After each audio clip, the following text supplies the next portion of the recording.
Vous savez, je ne comprends pas certaines choses qui se passent dans ce pays.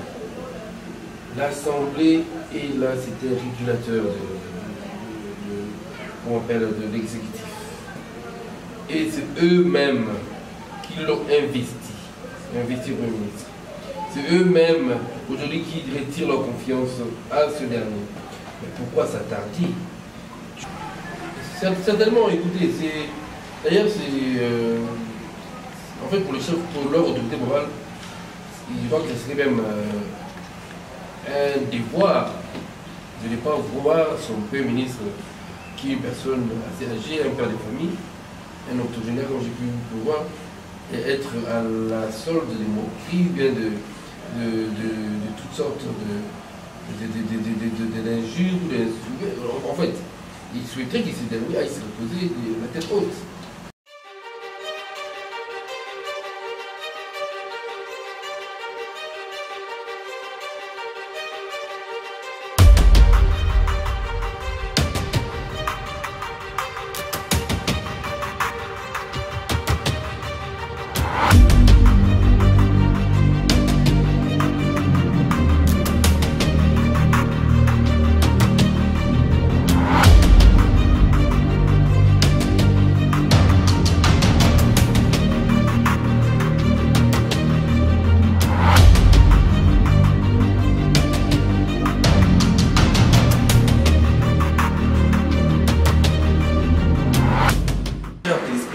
Téléspectatrices de Vérité Universelle TV, nous vous disons bonjour et un grand merci. Merci une fois de plus pour la confiance que vous renouvelez en nous. Nous sommes encore là pour un nouveau numéro de décryptage politique. Cette fois-ci, nous allons parler de la motion de censure initiée contre le chef du gouvernement congolais, donc à la personne de monsieur ou encore son excellence Ilunga Kamba. Je ne serai pas seul, comme vous pouvez le remarquer. Je suis déjà avec Mike Mendaka, cadre de l'FDCA de Bahati Lukwebo. Avec lui, nous allons parler de cette question parce qu'il y a eu plusieurs appels à la démission du Premier ministre. Mais le Premier ministre est en train de faire un bras de fer. Nous avons suivi plusieurs déclarations des députés qui estiment que, avec ou sans la présence du Premier ministre à l'hémicycle, la motion sera bel et bien examinée. Je crois que ce sera les questions à l'ordre du jour. Pour ne pas monopoliser la parole, je m'en vais déjà dire bonjour à mon invité qui est là. Bonjour, M. Joël, comment allez-vous? Bien, merci. Nous vous disons encore une fois de plus merci surtout pour la disponibilité. Et aussi pour avoir accepté une fois de plus notre invitation. Comme je le disais d'entrée, nous allons parler de la motion de censure initiée contre le Premier ministre Sylvestre Ilunga. Vous le savez très bien, son gouvernement avait perdu confiance depuis la dernière sortie médiatique du président de la République démocratique du Congo, qui inaugurait une nouvelle vent, qui inaugurait plutôt un nouveau vent avec n'est-ce pas, l'union sacrée de la nation. Mais jusqu'aujourd'hui, très chers téléspectateurs, et moi ici, nous pouvons constater que le Premier ministre n'a pas toujours démissionné et une motion de censure a été émise contre lui. Mais le Premier ministre fait bras de fer. M. Mike, quelle peut être votre analyse? Merci beaucoup, M. Joël, pour cette question. Effectivement, nous sommes tous informés qu'il y a une pétition qui a été signé à plus de 303 députés nationaux contre le Premier ministre Ilunga Kamba. Et que ce dernier c'est en train de mener un pas de fer. Comme je l'ai eu à le dire ou à l'écrit dans plusieurs de mes anciennes interventions, je profiterai encore de cette opportunité, de cette antenne, pour demander au Premier ministre d'arrêter de s'accrocher sur le vide. Parce que, à un certain âge, quand on occupe de certaines fonctions étatiques, nous devons apprendre à les quitter avec de la hauteur. Et c'est un plus grégardi en quittant de manière,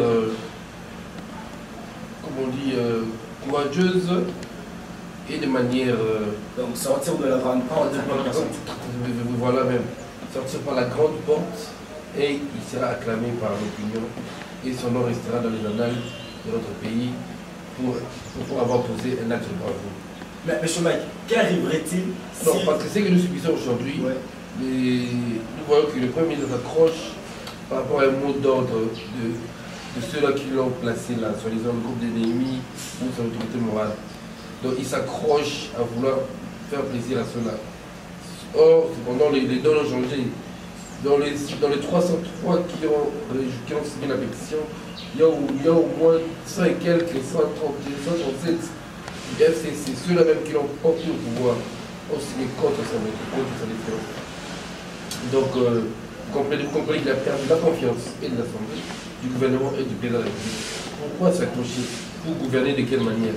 Dans d'autres cieux, quand il y a un malaise entre le chef de l'État et son Premier ministre, automatiquement, ce dernier démissionne dans les 24 heures qui suivent. Mais chez nous, la culture de démission n'a pas encore eu lieu, n'a pas encore eu domicile. Et nous voyons que les gens, comme une personne même à un certain âge, octogénaire carrément, s'accrocheraient encore à un pouvoir qui ne repose plus sur du solide. Monsieur Melchior, qu'est-ce qui arriverait au cas où le Premier ministre refusait de se présenter à l'hémicycle? Parce que vous allez vous rendre compte que sa famille politique est en train de crier à gauche, à droite, stipulant que le bureau d'âge n'a pas mandat à convoquer un gouvernement qui a été élu par un bureau définitif. Et le contrôle parlementaire n'est pas aussi dans l'ordre du jour, vous le savez, d'un bureau d'âge. Partant de cette logique, si le Premier ministre se disait qu'il ne répond pas à cette motion de censure initiée contre lui, qu'arrivera-t-il? Écoutez, j'ai suivi ça, je continue à lire toutes ces chroniques où nombreux disent que cette initiative, cette démarche est anticonstitutionnelle. Il n'est même pas dans le règlement de l'intérieur, mais curieusement, il n'est pas non plus interdit. Ce qui n'est pas dit n'est pas nécessairement interdit. Vous comprenez? Je crois que c'est le droit qui le dit. Voilà, donc je n'ai vu nulle part où la loi interdit que le bureau d'âge examine une motion. On doit peut-être juste dire que c'est une première, c'est inédit, mais ne pas dire que non, elle est inconstitutionnelle. Je n'ai pas vu. Et pourtant, la Cour constitutionnelle a autorisé cela. Je crois que le bureau avait saisi la Cour constitutionnelle officiellement pour qu'il examine ce dossier. Je crois que la Cour constitutionnelle était favorable à ce que. Donc aujourd'hui, nous commençons à contester les arrêtés de la Cour constitutionnelle, ce qui est quand même étonnant. Or, nos amis à l'époque, quand il y a eu des décisions unilatérales de la Cour constitutionnelle contre certains désirataires de l'opposition, ils ont eu à crier haut et fort que non, les arrêts de la Cour constitutionnelle sont inattaquables. Aujourd'hui, curieux de voir eux-mêmes, qui étaient des donneurs de leçons à l'époque, commencer à attaquer les arrêts de la Cour constitutionnelle. Vous comprenez que tout ça montre que le décor un nouveau décor est implanté. Et donc, on doit se faire avec. Le Premier ministre n'a qu'à prendre le courage de se présenter. Au cas où il ne parte pas, la motion sera examinée comme l'a dit quelques députés. Et le vote aura lieu et il sera déchu. Et en même temps, la loi encore prévue, il pourrait être poursuivable pour avoir, comment on dit, n'a pas répondu à une convocation de l'Assemblée. Il peut être poursuivable. Mais aujourd'hui, si le bras de fer persistait entre le gouvernement et l'Assemblée nationale, le président, dans ses prérogatives, disons, peut alors dissoudre aussi l'Assemblée nationale. Au cas où le Premier ministre refusait de ne pas se présenter et l'Assemblée le convoquait et qu'il y a un bras de fer persistant, on peut alors basculer dans cette possibilité de la dissolution de l'Assemblée nationale. Vous savez, je ne comprends pas certaines choses qui se passent dans ce pays. L'Assemblée est là, c'était un régulateur de l'exécutif. Et c'est eux-mêmes qui l'ont investi au Premier ministre. C'est eux-mêmes aujourd'hui qui retirent leur confiance à ce dernier. Mais pourquoi s'attarder? Tu vas t'attarder pour répondre devant qui? Pour ceux-là qui t'ont placé là, on doit retirer la confiance. Écoutez, il ne peut pas, ce bras de fer, s'il persiste vraiment, comme on dit, cela veut dire que même l'autorité morale encouragerait cette bêtise. Nous allons cependant, revenir. mais je ne crois pas que les députés là qui ont voté à 303, qui ont fait cette pétition, sont prêts à aller dans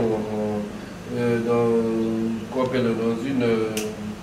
Comment tu as dit tantôt là Un bras de fer qui a non, pas un bras de fer à une éventuelle. À une dissolution oui, voilà, une éventuelle dissolution. Au cas où la crise persistait entre les deux institutions. Voilà pourquoi vous voyez ici les députés ont signé un homme aussi faramineux, parce qu'ils ne visent pas, ils ne sont pas en train de. Ils ne sont pas dans la logique d'avoir cet hémicycle tombé du jour au lendemain. Alors, M. Maire, vous l'avez très bien stipulé, il y a plus de 353 députés qui ont signé la motion de censure contre le Premier ministre. Et le côté FCC, ils disent que, comme je le disais dans mon intro, que le bureau d'âge n'avait pas ce mandat et qu'il avait simplement mandat d'installer un bureau définitif. Pourquoi aujourd'hui, vu qu'ils sont majoritaires, pourquoi le bureau d'âge n'organiserait pas des élections du bureau définitif et que ce bureau définitif, une fois installé, peut alors convoquer le Premier ministre pour qu'il réponde de ses actes et enfin qu'il soit déchu de ses fonctions. Alors, parce qu'il reste aussi, il faut rappeler, moins de 2 semaines, c'est un mois qui a été donné. Dites-moi alors, dans ces cas, qu'il changerait en quoi en fait? Mais je crois que pour que ça soit légal, pour que ça soit constitutionnel. Écoutez, monsieur, pour éviter aussi la crise, monsieur Mike. Courir après le temps. La session que nous sommes actuellement, c'est une session extraordinaire. Vous allez d'abord, vous avez vu le budget qui est engagé. Alors, pourquoi ne pas faire un coup de bière? Pourquoi ne pas, vu que comme je vous ai dit, c'est qu'il n'est pas parce qu'il n'est pas dit, qu'il est interdit. Voilà ce qui veut dire que non. Aussi longtemps le bureau, si il peut permettre à ce que cette échéance ait lieu, et aussi dans les jours qui suivent, installer un bureau, ça va dans la logique, au moins nous gagnons le temps. Le président de la République n'a plus le temps de voir les pieds traîner, les choses traîner autant. Il doit installer des institutions. Nous sommes en train de naviguer dans un vide juridique en ce moment ici.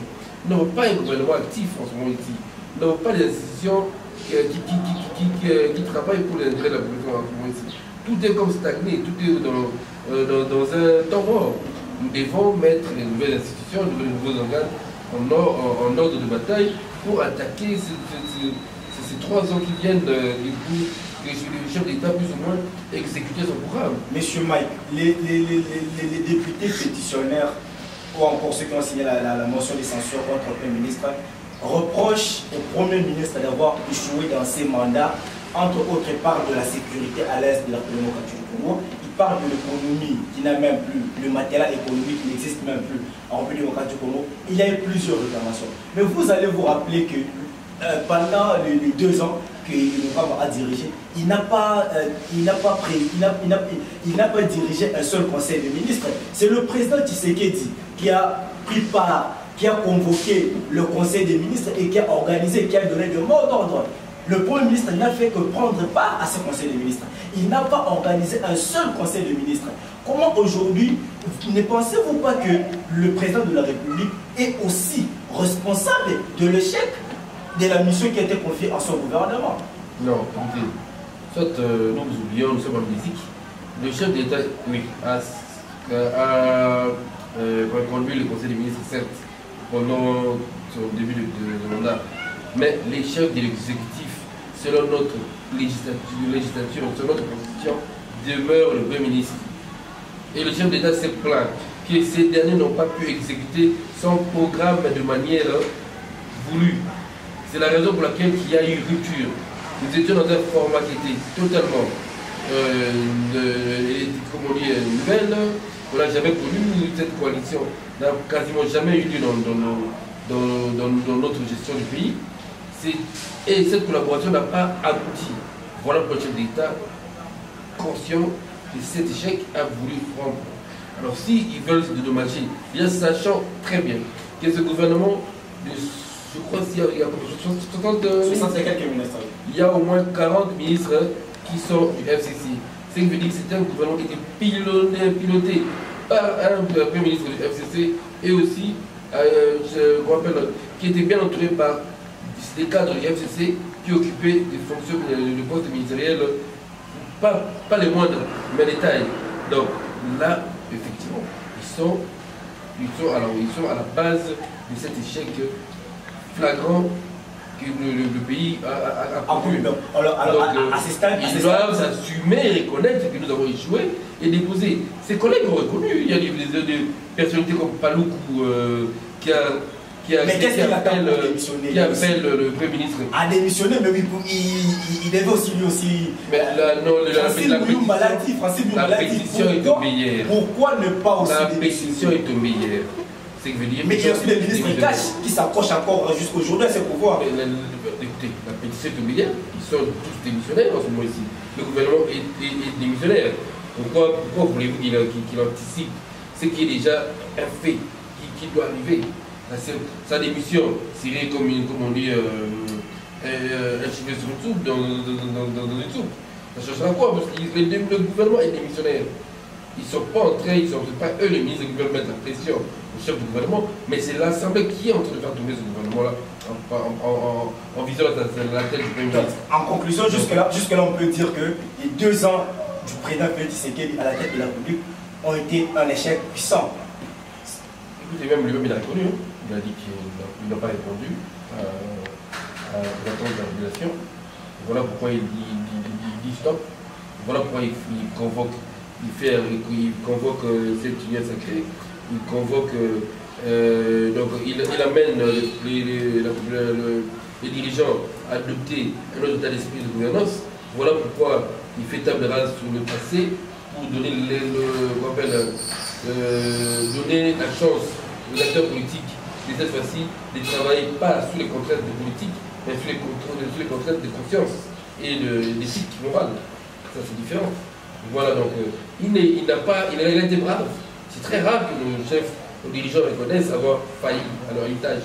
Le chef de l'État actuel a fait du courage pour reconnaître que non, en ce moment les choses ne se passent pas comme il se doit. Il avait un mandat, il avait un programme à faire respecter, qui jusqu'à présent n'a pas affiché vraiment structuré comme tel. Voilà, très chers téléspectateurs des Congo Universel, de Vérité Universelle TV, je vous dis encore merci pour la confiance. Nous poursuivons notre émission avec Michael Ndaka, cadre de l'FDCA. Nous sommes en train de parler de cette motion de censure initiée contre le Premier ministre Sylvestre Ilunga. Et nous allons cette fois-ci virer pour parler de son déplacement pour Lubumbashi. Je sais que vous êtes informés comme moi. Le Premier ministre a fait un déplacement pour Lubumbashi, rencontré son autorité morale, le président honoraire Joseph Kabila Kabange. Et dès son arrivée à Lubumbashi, j'ai aimé sa première déclaration. Il est venu rencontrer Joseph Kabila Kabange qui avait proposé son nom au président de la République afin qu'il soit nommé Premier ministre. Je crois que nous allons parler devoir de mémoire. Est-ce que le Premier ministre était-il obligé de se déplacer pour rencontrer Joseph Kabila Kabange alors qu'il est attendu normalement ce mardi au niveau de l'Assemblée nationale? Bon, écoutez, je ne suis pas ce porte-parole, je ne sais pas vraiment, comme on a tous pu lire que c'est sur cette déclaration. Donc, l'UMBC est bien fondé de son déplacement, mais quand je constate son déplacement, il n'est pas le seul, il est accompagné des ministres de FCC également. Ils sont au nombre de 8, hein, j'ai pu voir. Ils sont allés rendre compte à leur autorité morale. C'est d'abord, pour moi, je trouve que c'est une violation. Vous êtes quand même le ministre de la République. Vous ne pouvez pas quitter la capitale, vos postes, vos bureaux, pour prendre un vol, pour aller rendre compte à un individu qui n'est plus dans les institutions, qui n'est qu'un sénateur à vie. Donc, une autorité morale dans un secteur privé, non. Moi, c'est une violation. Moi, ils peuvent être poursuivis pour ces déplacements. Sûrement, ils ont eu des autorisations, je ne sais pas de qui, vu que c'est leur chef du gouvernement, le chef du gouvernement qui pilote ces déplacements, donc souvent celui qui a favorisé cela, mais généralement dans une république naturelle, dans un pays conscient où les règles doivent être mises de valeur, on ne peut pas déplacer tout un gouvernement, presque quasiment de 10 ministres, pour aller répondre à un appel d'un individu. C'est là que j'allais y arriver, M. Mike. Vous allez vous rappeler qu'une fois, le Premier ministre Sylvestre Ilunga a autorisé à Néné Nkoulou, donc la ministre Néné Nkoulou, de se déplacer, je crois pour Lubumbashi, si ma mémoire ne me trahit pas, mais tellement que le président de la République n'avait pas validé ce déplacement, la ministre Néné Nkoulou a été contrainte de ne pas se déplacer. Elle n'est pas la seule, il y a eu 2 ou 3 ministres FCC qui devaient se déplacer aussi, étant donné que le président de la République n'avait pas approuvé, ils ne sont pas déplacés. Mais comment se fait-il que le Premier ministre se déplace, comme vous l'avez stipulé, avec 8 ministres? On peut aujourd'hui dire que le président de la République l'a autorisé. Franchement, je n'aimerais pas trop m'attarder dessus, parce que je ne maîtrise pas les dossiers des cartes. Donc, comme vous dites, s'il est parti, souvent le chef de l'État a autorisé. Et si c'est pour qu'il y ait un atterrissage en douceur, je crois que ce serait aussi bien pour le président de la République, parce que nous voulons éviter des bas de fer inutiles en ce moment ici dans le pays. Si c'est leur départ, c'est pour avoir une conscience tranquille avec leur autorité morale et présenter une émission de manière formelle devant les médias, devant la nation, et que nous ne puissions pas arriver à certains désordres politiques qui pourraient éviter encore le pays de décoller.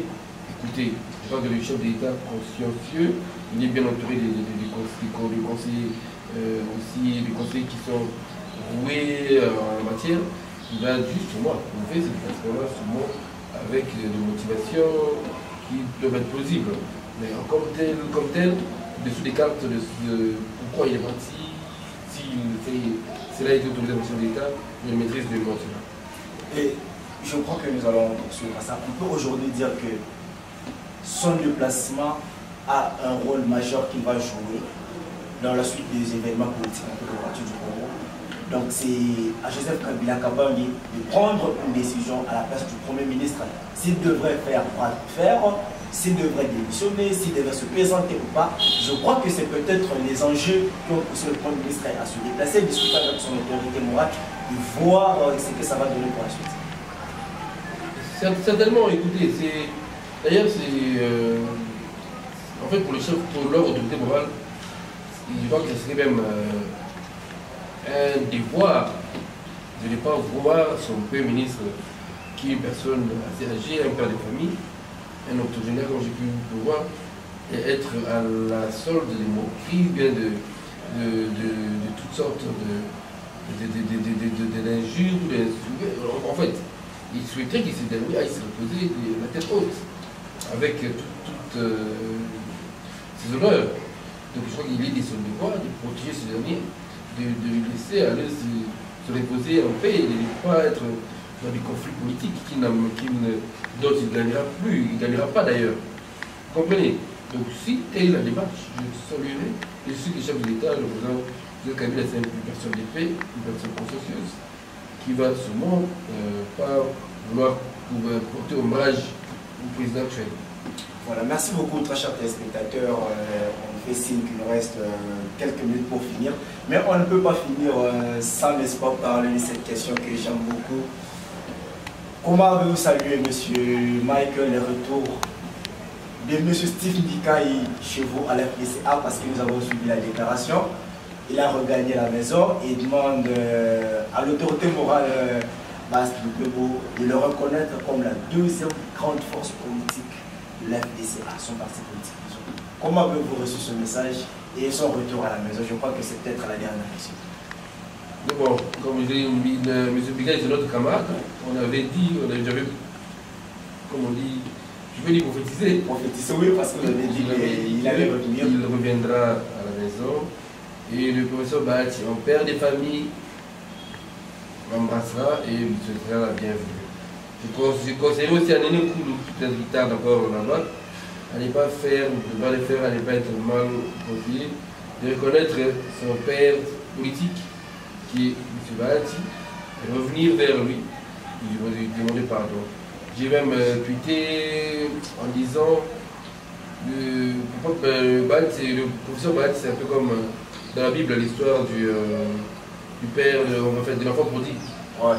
C'est un enfant qui avait fui la maison, qui avait dilapidé sa richesse, voilà. Qui était revenu, le père avait accueilli à bras ouverts, avec la collade et avait festoyé. C'est comme ça que nous accueillons nos dissidents, ceux-là qui nous ont autrefois trahis. Le père des familles, le professeur avait déjà manifesté cela dès le départ, avant même que cette vague de retour ait eu lieu. Il avait dit, quand ils viendront, la porte sera grandement ouverte, nous les accueillerons. Et nous avons accueilli. Monsieur Mikaï, merci de votre retour. C'est votre mouvement qui reprend ses couleurs, c'est votre mouvement qui reprend sa taille naturelle, et c'est au bénéfice de membres. Monsieur Mike, ceux-là qui composent. Merci beaucoup, mais nous sommes en politique. Qui a trahi trahira. Quelle serait la confiance que le professeur Modeste Bahati va avoir à l'endroit de M. Steve Mikaï, parce qu'il a trahi, vous l'avez dit tantôt, mais aussi, je crois que je devais insister sur ça, il réclame qu'il soit reconnu comme la deuxième force, la grande force politique de l'FDCA. Est-ce que vous pensez vraiment que le professeur Bahati peut céder aux menaces ou à des revendications non. C'est un fédérateur déjà avant tout. Guillaume, il sait comment il va. Non seulement c'est un fédérateur, c'est aussi un bon joueur, c'est un roué du système politique. Il sait comment il va s'organiser avec tout cela.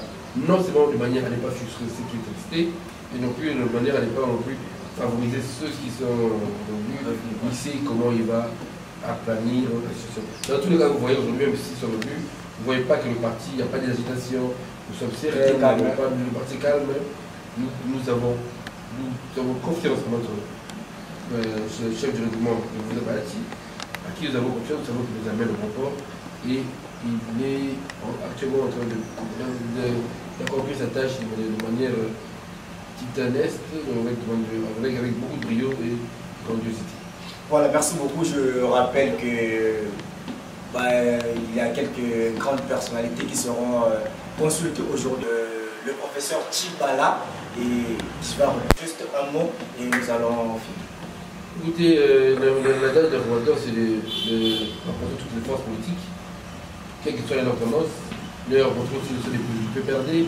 Donc Bruno Chibala qui a aussi son parti, je crois qu'il doit avoir 2-3 députés, c'est pas une force à négliger. Même à court du Palatine Bologne a été aussi insulté. Cette semaine, le professeur doit déposer le dossier sur la table de l'État. Donc écoutez, le tour a été fait et je crois que la majorité elle est très bien définie. Donc ça n'a pas pris 2 mois, tant mieux, parce que je vous ai dit c'était un monsieur d'expérience. Il n'y avait pas mieux que M. Bahati pour cette tâche en ce moment cruciale du pays où les atomes étaient un peu excités. Donc il fallait une personnalité avec beaucoup d'expérience et qui avait aussi une communauté morale assez conséquente. Voilà, le travail a été fait de manière professionnelle, avec beaucoup de sagesse, et le résultat sera connu sous peu. Voilà, merci beaucoup très chers téléspectateurs. Nous sommes arrivés vraiment à la fin de notre émission de ce jour, notre émission d'écryptage politique. Je crois que nous allons nous séparer par là, mais avant d'en finir, M. Mike, nous sommes à la fin. Peut-être un mot à tous les téléspectateurs de Vérité Universelle qui vont nous suivre à travers le monde. Et nous allons toujours revenir à vous, comme d'habitude, comme à l'accoutumée, quand nous avons des questions politiques. Merci beaucoup, merci de m'avoir une fois de plus visité.